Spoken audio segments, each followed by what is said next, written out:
जय श्री कृष्णा। कैसे हैं आप लोग? फ्रेंड्स, आज की चर्चा काफ़ी महत्वपूर्ण होने जा रही है। शुक्र, जैसा कि हम सभी लोग जानते हैं कि देखिए, मीन राशि में उच्च के होते हैं और आपके चतुर्थ भाव में अति विशिष्टकारी होते हैं, द्वादश भाव में अति विशिष्टकारी होते हैं। बहुत ही महत्वपूर्ण इस समय पर आपके लिए गोचर में परिवर्तन होने जा रहा है, जो कि आपके जीवन में बहुत बड़ी यू टर्न के लिए जाना जाएगा। देखिए, कोई भी गोचर बेशक कुछ ही समय के लिए निर्मित होता है, लेकिन उसको अगर हम सही तरीके से यूज़ कर लें, उस समय पर सही दिशा में सही कार्य को सही कदम के साथ कर लें, तो फिर हमारे पूरे जीवन को बदलने की क्षमता प्रत्येक गोचर काल में होती है। तो शुक्र का बहुत ही विशेष होना, हालांकि देखिए, ये देव गुरु के आध्यात्म में रंगे हुए माने जाते हैं, क्योंकि दोनों ही आध्यात्म से जुड़े हुए ग्रह हैं। शुक्र को जहां आपके आकर्षण से, आपकी भौतिक सुख सुविधाओं से जोड़कर देखा जाता है, जीवन में आपके प्रसिद्धि चरम पर होती है और आपके सौंदर्य में चार चांद लगाने में शुक्र का विशेष योगदान होता है। वहीं शुक्र देखिए, एक ऐसे विलक्षण ग्रह भी हैं जो आध्यात्म में भी उतना पावर रखते हैं। जितना ये भौतिक सुख सुविधाएं प्रदान करने में आपके लिए महत्वपूर्ण है, उतना आध्यात्म में भी। और इसके अतिरिक्त देखिए, ये ज्ञान विज्ञान अनुसंधान में भी महत्वपूर्ण ग्रह माने जाते हैं। शुक्र जहाँ सबसे ज़्यादा शानदार धन देने के कारक माने जाते हैं, क्योंकि धन देखिए प्रत्येक ग्रह आपको देता है। बुध की चर्चा करें, ये आपको कृषि योग्य भूमि देता है। मंगल की चर्चा करें, वो भी कृषि योग्य भूमि और उससे उत्पन्न अनाज के द्वारा जो धन आपको प्राप्त होता है, या कंस्ट्रक्शन के काम के द्वारा, या फिर जमीन की खरीद फरोख्त के द्वारा जो धन आपको प्राप्त होता है, मिलिट्री या जो सेनाएं हैं उनसे आपको जो धन प्राप्त होता है, यह धन मंगल के कार्य क्षेत्र में आता है। शनि का धन जो होता है, कल कारखानों को मालिक बना देते हैं और उससे प्राप्त धन जो होता है वो शनि का होता है। अगर चंद्रमा की बात करें तो ये धन में निरंतरता लेकर आता है कि कितने जेब में आपके धन की मात्रा रहने वाली है, या धन जो आपके पास आता है उसकी रेगुलरिटी किस प्रकार की है।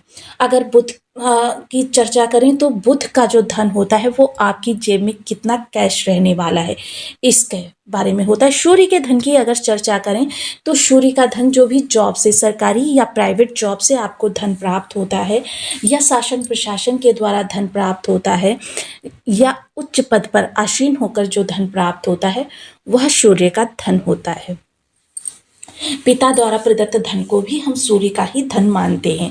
चंद्रमा का धन रेगुलरिटी लेकर आता है।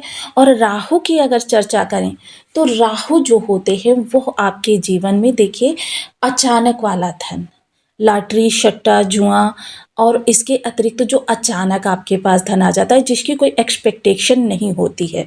आप जो रेगुलर कार्य कर रहे हैं उस कार्य से अतिरिक्त जो धन आपको प्राप्त हो जाता है, वह धन राहु के ही दायरे में आता है।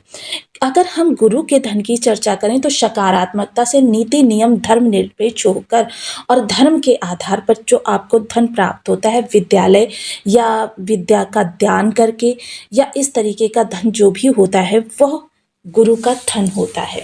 तो देखिए, आपने देखा कि प्रत्येक ग्रह का अपना एक विशेष क्षेत्र होता है और धन देने की पावर सबके अंदर होती है। लेकिन शुक्र का धन कैसा होता है? शुक्र का जो धन होता है वो बैठे बिठाए इनकम के सोर्स, जैसे आपके काफ़ी सारे मल्टीप्लेक्स हैं, आपकी काफ़ी सारी ऐसी बिल्डिंग्स हैं जिनको आप किराए पर, रेंट पे उठाकर, आपको कार्य करने की आवश्यकता नहीं है, लेकिन आपके पास बैग जो लगी हुई है धन की, वो धन निरंतरता से आता रहता है। और आगे आप जितना व्यय करते रहते हैं, पीछे कोई भी तरीका बने आपके लिए धन की व्यवस्था करना, आपके इंटरटेनमेंट, आपके सुख सुविधाओं को बढ़ाना, यही शुक्र का धन होता है। राजा के समान नौकरों से युक्त होकर, दास दासियों से युक्त होकर राजा के समान वैभव का भोग करना, यह शुक्र के धन की देन होती है। प्रत्येक ग्रह धन देने की पावर तो रखते हैं, लेकिन उसका भोग करने की पावर जो होती है वो एकमात्र शुक्र के पास होती है।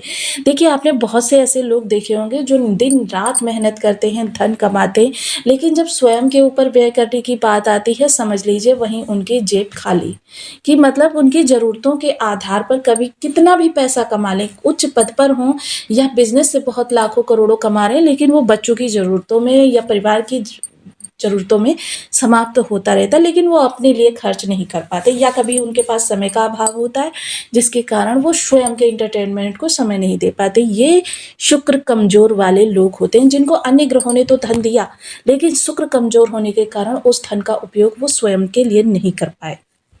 अब शुक्र इस समय पर आपके लिए बहुत ही उत्तम योग बना रहे हैं और आपके लिए बहुत शानदार प्रवाह लेकर आने जा रहे हैं, क्योंकि जहाँ ये अब अति विशिष्टकारी प्रभाव देने जा रहे हैं, वहीं ये आपके लिए शानदार नक्षत्र परिवर्तन भी करने जा रहे हैं। तो ये नक्षत्र परिवर्तन की इस श्रृंखला में जो शुक्र का विशेष योगदान होगा, यह आपके लिए किस तरीके से रहने वाला है, इस पर हम चर्चा करने वाले हैं। तो बने रहिए हमारे साथ इस वीडियो में, एंड तक आपको बहुत कुछ जानने के लिए मिलेगा। वीडियो बहुत ज्ञानवर्धक होने वाला है। यदि आपके लग्न में 12 नंबर बना हुआ है तो ये राशिफल आपके लिए है। यदि कुंडली में कहीं भी चंद्रमा के साथ 12 नंबर बना हुआ है तो ये राशिफल आपके लिए। कुंडली ना होने की स्थिति में आप इसे नाम राशि से भी देख सकते हैं। यदि अभी तक आपने अपने इस चैनल को सब्सक्राइब नहीं किया है तो प्लीज़ सब्सक्राइब कर लीजिए, वीडियो को लाइक कर दीजिए, चैनल को शेयर कर दीजिए। इससे होगा क्या कि हमारे आने वाले हर वीडियो की नोटिफिकेशन मिल सकेगी आपको सबसे पहले। एक प्यारा सा कमेंट करना बिल्कुल ना भूलें। कमेंट से हमें बहुत मोटिवेशन मिलता है, हौसला मिलता है और ये पता चलता है कि आप और क्या जानना चाहते हैं। शुक्र जहाँ इस समय आपके नवम स्थान से गोचर कर रहे हैं भाग्य भाव से, भाग्य भाव में बैठा हुआ ग्रह वैसे ही बहुत ज़्यादा आपके लिए शानदार प्रवाह युक्त होता है।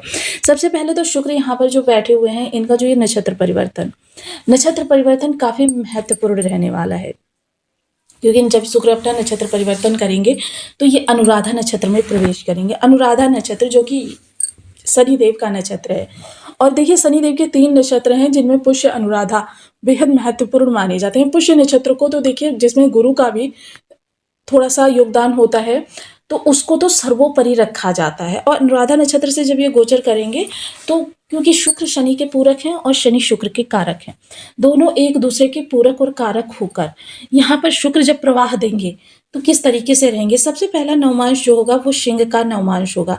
ऐसे में आपके अंदर प्रतिद्वंदिता बहुत ज़्यादा रहने वाली है, किसी भी परिस्थिति से, किसी भी व्यक्ति से भिड़ना। लेकिन ये भिड़ना वो वाला भिड़ना नहीं होगा, मतलब इस तरीके का होगा कि स्वयं की ऊर्जा को, स्वयं की ज्ञान को, स्वयं के वैभव को इतना ज़्यादा बढ़ा दिया जाए कि सामने वाला स्वयं ही जल जल कर राख बन जाए। तो इस तरीके का आपका ये भिड़ना होगा कि धन के प्रवाह, ज्ञान के प्रवाह को इतना ज़्यादा आप विस्तार दे देंगे कि आपके जीवन में जो शत्रु पक्ष होगा वो एकदम से धराशायी हो जाएगा और पलट कर आपकी ओर देखने का साहस भी नहीं कर सकेगा। काफ़ी उत्तम रहने वाला है। इस समय देखिए शत्रु भी मित्र बन सकते हैं, लेकिन ऐसे शत्रुओं पर विश्वास नहीं करना चाहिए। मित्रता बनाए रखनी चाहिए लेकिन विश्वास नहीं करना चाहिए। वहीं अगर ऋण लेन देन, तो देखिए शुक्र जब शानदार पावर में आएंगे तो फिर ऋण का तो लेन देन जो होगा वो आपका हो ही जाएगा। इसके अलावा जो सरकारी सेवारत लोग हैं या नौकरी जो प्राइवेट सेक्टर में कर रहे हैं, मतलब जॉब से जुड़े हुए लोग, ऐसे लोगों के जीवन में भी इस समय बड़ा यूटर्न, बड़ी अपॉर्चुनिटी आ सकती है। लेकिन यहाँ पर थोड़ा सा राहु का संशय रहने वाला है, जिससे आपको सचेत रहना होगा, क्योंकि राहु के संशय से अगर आप सचेत रहेंगे नहीं तो राहु का भ्रम, हालांकि देखिए ये शुक्र का प्रवाह है इसलिए राहु का भ्रम जो है बहुत छोटे पैमाने पर रहेगा, लेकिन देखिए शंका जो होती है बहुत जल्दी वट वृक्ष का रूप धारण कर लेती है, तो इसलिए हमें इससे थोड़ा सा सचेत रहना होगा। दूसरा नवमांश जो होगा वह कन्या का नवमांश होगा, जो आपके सप्तम स्थान का, और सप्तम स्थान के कारक कौन होते हैं? शुक्रदेव महाराज। यानी कि इस समय जो बुध का इनको सानिध्य प्राप्त होगा, यह एक तरीके से आपके लक्ष्मी नारायण योग को जागृत करने जा रहा है।